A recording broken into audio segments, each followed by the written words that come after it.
Hello दोस्तों, स्वागत है आपका फिर से आपके प्यारे से चैनल फ्यूचर टॉपर एकेडमी पे। आज हम फिजिक्स के 2023 बिहार बोर्ड में आने वाले क्वेश्चन को पढ़ेंगे, जो कि बहुत ही ज़्यादा इम्पोर्टेंट है।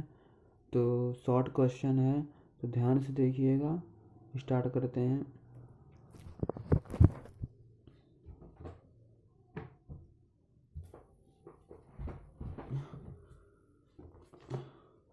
हमारा यहाँ पे क्वेश्चन है 38 क्वेश्चन है। देखते हैं कवर हो पाता है कि नहीं। एक वीडियो में नहीं तो दूसरा वीडियो में ज़रूर हो जाएगा। ठीक है, स्टार्ट करते हैं। पहला है हमारा लॉरेंज बल से आप क्या समझते हैं।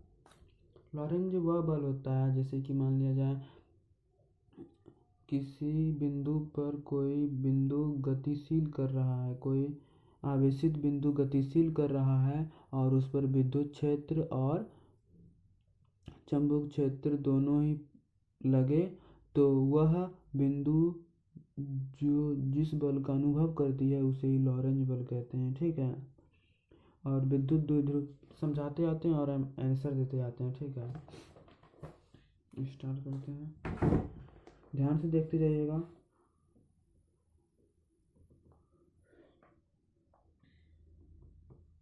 एक आवेशित कण जब विद्युत क्षेत्र E तथा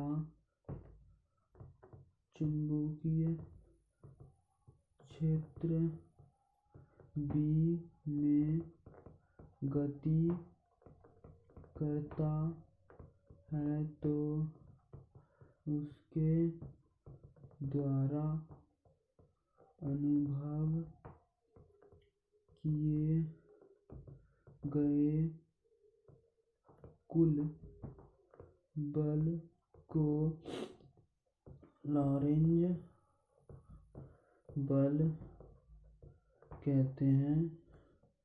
F equal to electric force तथा चुंबक क्षेत्र force QE plus QB Q common E plus B cross B। F equal to हमारा प्राप्त हो गया।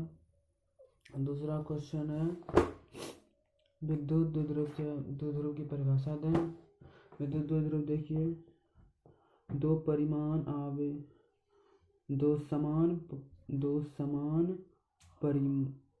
समान परिमाण वाले तथा विपरीत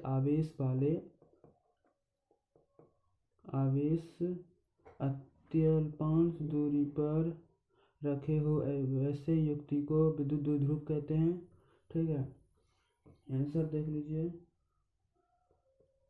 समान परिमाण और विपरीत आवेश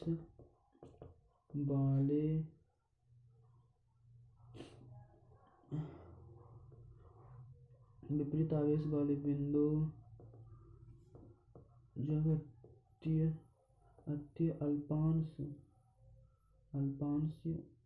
फिर जब बहुत नजदीक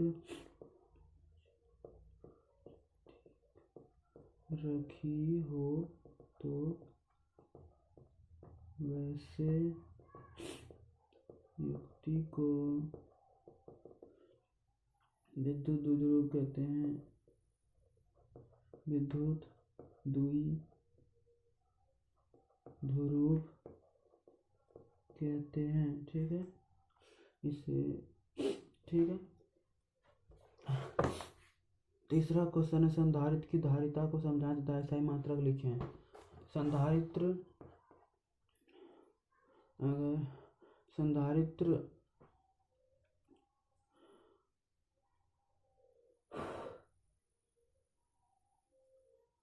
किसी संधारित्र के विभव इकाई वृद्धि।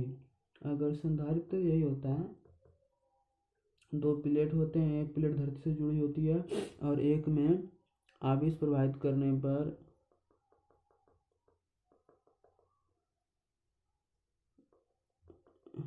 आवेश प्रवाहित करने पर इसकी विद्युत आवेश ग्रहण करने की क्षमता बहुत ही ज़्यादा बढ़ जाती है, तो इसे संधारित्र कहते हैं। ठीक है, इसका हम परिभाषा लिख देते हैं। संधारित्र की धारिता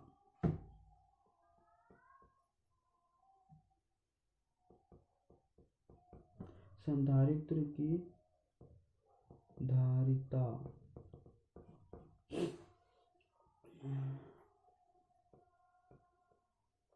किसी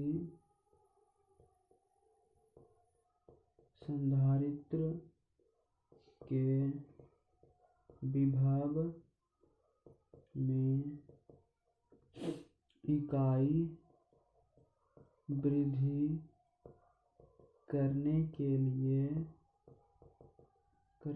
लिए आवश्यक आवेश को उस चालक की विद्युत धारिता या क्षमता कहते हैं। ठीक है, SI मात्रक कूलाम प्रति वोल्ट होता है, CV इनवर्स या फिर फैराड। समझ गए?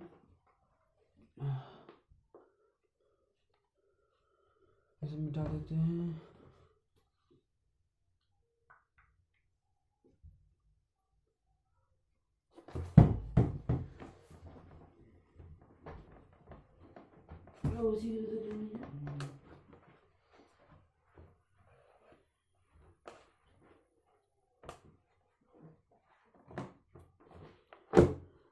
चौथा क्वेश्चन है, प्रतिरोध से आप क्या समझते हैं? चालकता के व्युत्क्रमानुपाती को प्रतिरोध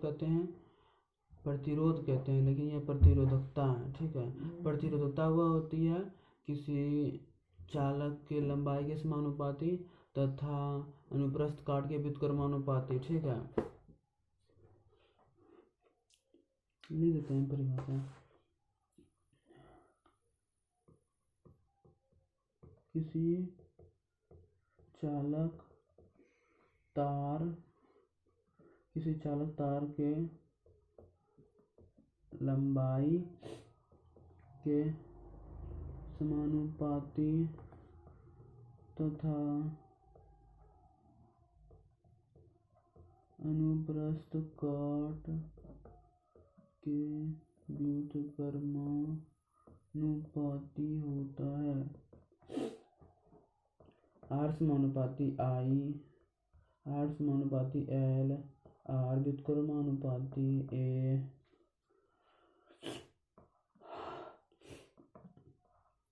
समानुपाती का चिन्ह हटाएंगे तो रो कांस्टेंट आएगा। ठीक है, और रो इक्वल टू हो जाएगा R A/L। यदि R equal to 1, A equal to 1, यानी R रेजिस्टेंस 1 और धारा एम्पियर 1 हो जाए तो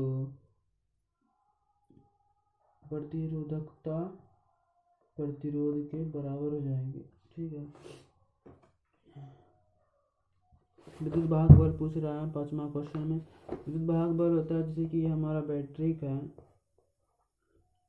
इसमें तार इस तरह जुड़ा हुआ है तो प्लस माइनस है, ये हमारा नेगेटिव टर्मिनल, ये हमारा पॉजिटिव टर्मिनल होता है। ठीक है, तो यहाँ से आवेश, इकाई आवेश को यहाँ से यहाँ तक पहुँचाने में जो बल कार्य करता है उसे ही हम विद्युत वाहक बल कहते हैं। ठीक है, तो हम लिख देते हैं परिभाषा।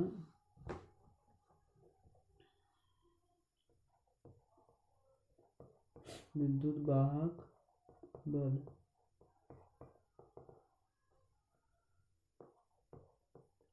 किसी सेल के एक सिरे से दूसरे सिरे तक इकाई धन आवेश को पहुँचाने में जो बल लगता है विद्युत वाहक बल कहलाता है। ठीक है, ऐसा ही मतलब जूल प्रति कूलम होता है, यह वोल्ट। ठीक, कारण प्रतिरोध कलर कोड क्या है? कारण प्रतिरोध कलर कोड, कारण कलर प्रतिरोध कोड क्या आपको दिखाते हैं, रुकिए 2 मिनट।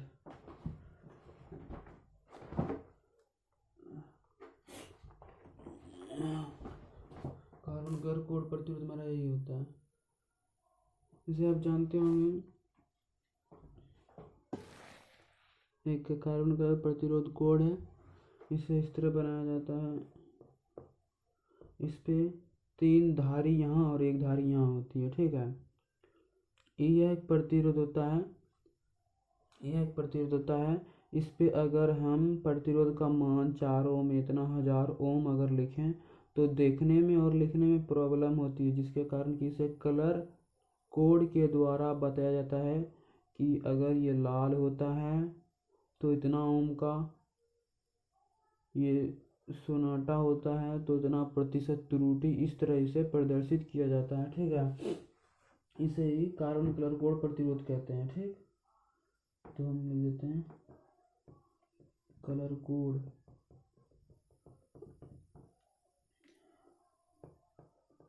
प्रतिरोध, प्रतिरोधकों के प्रतिरोध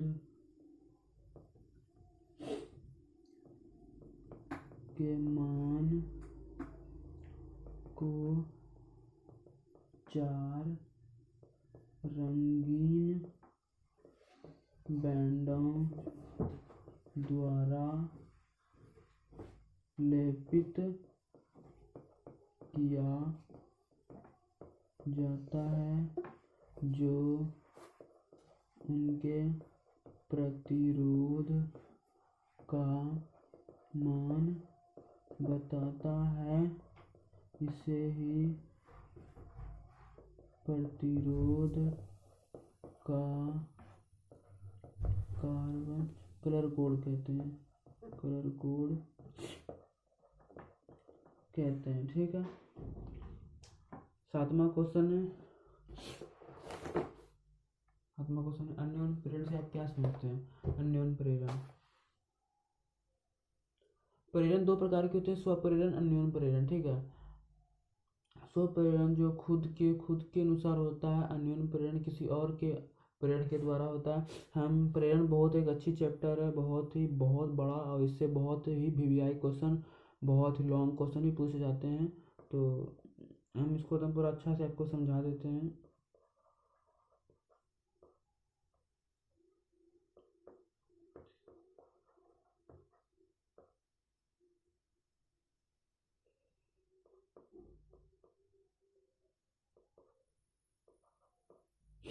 ठीक है,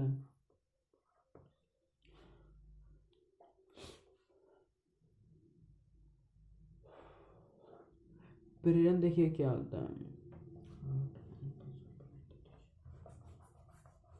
सीधा हम आपको अन्योन प्रेरण बताते हैं।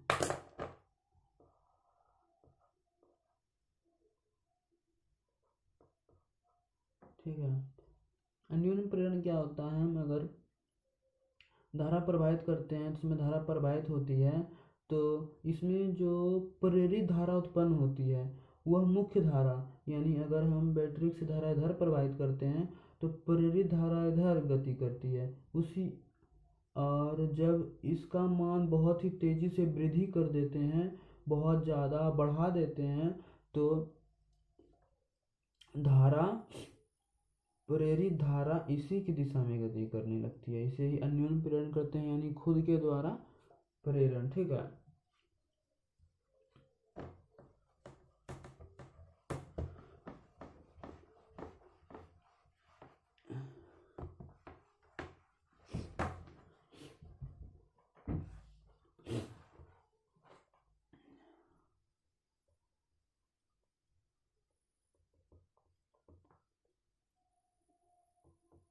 अन्यून प्रेरण किसी निकटवर्ती कुंडली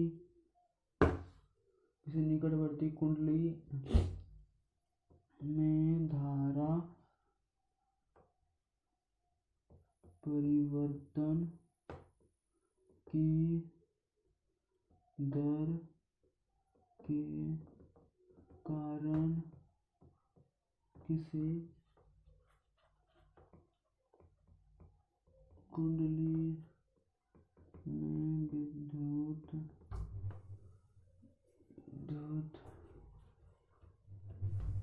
वाहक बल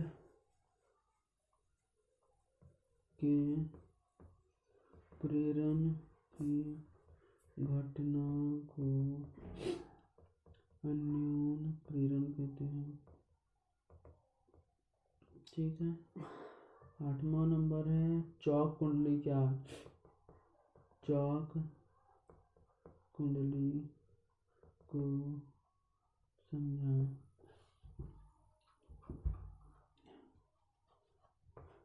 चौक कुंडली को समझाते हैं।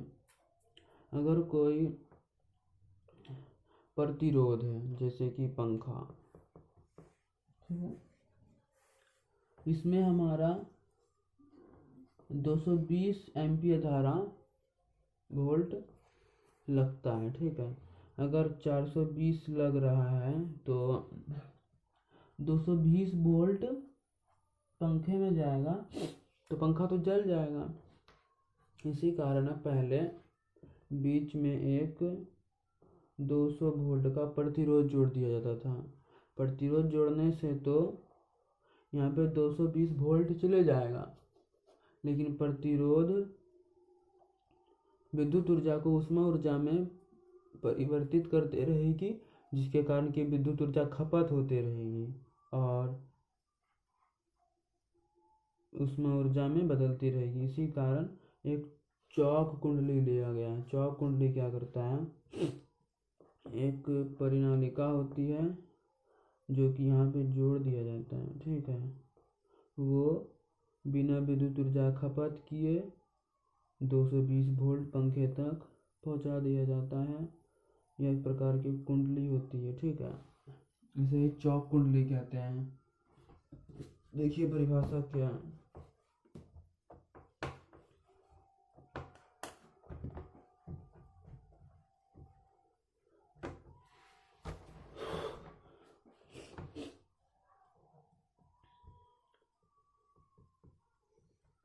चौक कुंडली उच्च प्रेरकत्व की एक कुंडली होती है जो नरम लोहे की करोड़ पर विद्युत रोधी तांबे के तार को लपेटकर बनाया जाता है, जिससे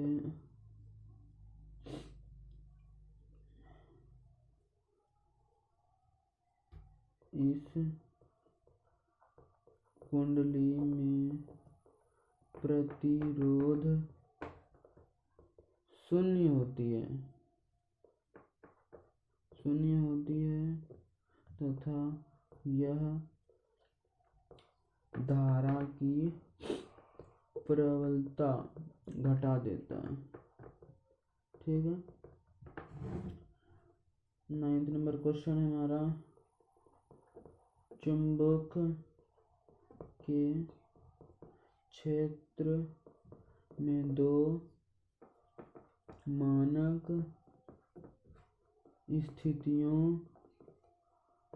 को लिखें। ठीक है, पहला है हमारा अक्षीय स्थिति, अगर मान लिया जाए चुंबक क्षेत्र इस तरह जा रहा है, तो चुंबक क्षेत्र इस तरह जा रहा है, तो हम इसी रेखा में किसी एक बिंदु पर इसके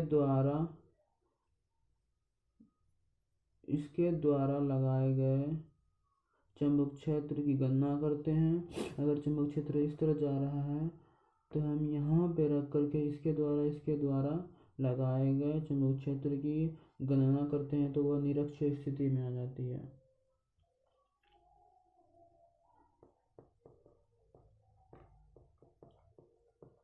ठीक है।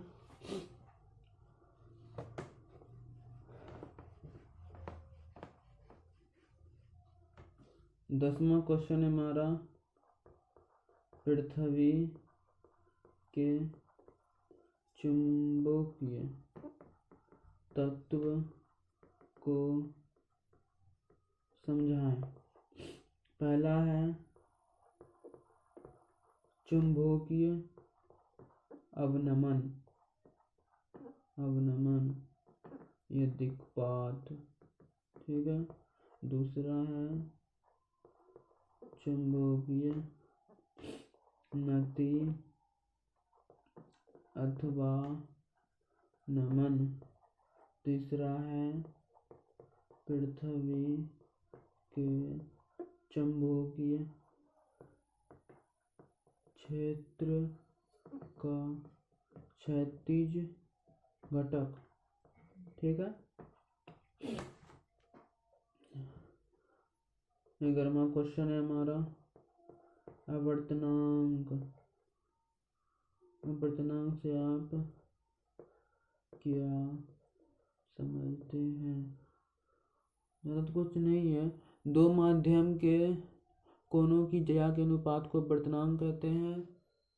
जैसे कि अगर कोई मान लिया जाए प्रकाश निर्वात है, ये पानी है, इसमें कितना डिग्री कोण बनेगा, इसमें कितना डिग्री कोण बनेगा, इसके ज्या के अनुपात को ही आवर्तनांक कहते हैं। जैसे sine R by sine R equal to mu. ठीक है। इतना छोटा छोटा क्वेश्चन में लिखना होगा नहीं ना, आप खुद से लिख लीजिएगा। 12वां क्वेश्चन है हमारा, संपर्कित लेंसों की क्षमता को समझाएं। संपर्कित लेंसों की क्षमता समझाएं। देखिए यहाँ पे हमारा क्वेश्चन है संपर्कित लेंसों की क्षमता। सारा क्वेश्चन हो गया हमारा। देखिए लॉरेंज बल, विद्युत द्विध्रुव, संधारित्र की धारिता, प्रतिरोध से आप क्या समझते हैं? विद्युत भाग बल, कलर कार्बन कोड, अन्यून प्रेरण, चौक कुंडली, चुंबक क्षेत्र में दो मानक स्थिति, निरक्षीय अक्षीय, पृथ्वी में चुंबक तत्व के समझाएं। अब आवर्तनांक से आप क्या समझते हैं? संपर्कीय लेंस की क्षमता। ठीक हो गया। अब निकट दृष्टि दोष से आप क्या समझते हैं? निकट दृष्टि दोष होता है नेत्र गोलक की छोटा हो जाना या फिर फोकस दूरी बढ़ जाना। ठीक है। इंद्रधनुष से आप क्या समझते हैं? इंद्रधनुष अगर कोई प्रिज्म से श्वेत प्रकाश गुजारा जाए तो श्वेत प्रकाश अपने अवयवी रंगों में टूट जाती है। इसे ही इंद्रधनुष जो प्राप्त होता है वह आकाश पर पट्टी के रूप में, उसे हम इंद्रधनुष कहते हैं। इंद्रधनुष दो प्रकार के होते हैं, प्राइमरी और सेकेंडरी। प्राइमरी होता है, इंद्रधनुष के बारे में हम एक बार डिटेल से अध्ययन करेंगे, वो वाला वीडियो जरूर देखिएगा। तरंगाग्र से आप क्या समझते हैं? इसे देखिए बताते हैं। जब श्वेत प्रकाश वायुमंडल से होकर गुजरती है तो पहले हाइगन ने निर्वात को ईथर कण द्वारा बना हुआ काफी विरल माध्यम माना था। तो इसके अनुसार प्रकाश के गुजरने के पथ में प्रकाश के समान कला में उपस्थित ईथर कण कंपन करती है। ठीक है। उसको अगर स्पर्श तल से मिलाया जाए तो एक गोलाकार तरंगाग्र का निर्माण करती है। ठीक है। इसे ही हम तरंगाग्र कहते हैं। ठीक है। यही है हमारा। देखिए दूसरा तरंगाग्र हो गया। नाभिक बंधन ऊर्जा को समझाएं। नाभिक बंधन ऊर्जा को बताएंगे। दूसरा देखिए, चुंबकीय पदार्थ के दो उदाहरण दें। प्रतिचुंबकीय पदार्थ के दो उदाहरण। प्रतिचुंबक पदार्थ है होता है क्या, पहले वो देख लीजिए। वह पदार्थ जो आरोपित चुंबक क्षेत्र की दिशा विपरीत दिशा में दुर्बल रूप से चुंबक हो जाती है। देखिए यहाँ पे हम लिख देते हैं,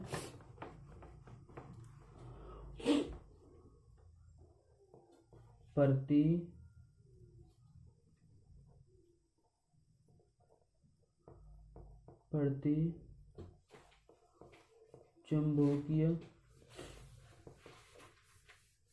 पदार्थ के दो उदाहरण। पहला है, दो उदाहरण। पहले चुंबक देख दो, चुंबक प्रतिचुंबक क्या है। वह पदार्थ अगर चुंबक क्षेत्र इस तरह है, चुंबक पदार्थ को इस तरह हम अगर रखें तो चुंबक पदार्थ इस तरह हो जाती है। ठीक है, हम इसका परिभाषा देते हैं। वे पदार्थ जो आरोपित चुंबकीय क्षेत्र की दिशा में रखने पर दिशा के विपरीत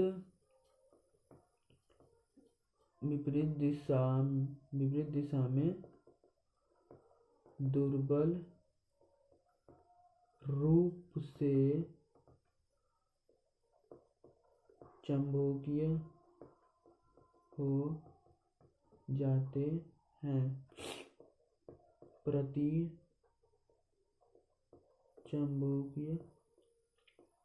पदार्थ कहलाते हैं। ठीक है, उदाहरण, महंगा सामान ले लीजिए, सोना, चांदी, जिंक, सीसा, सोडियम क्लोराइड, ठीक है, इत्यादि etc।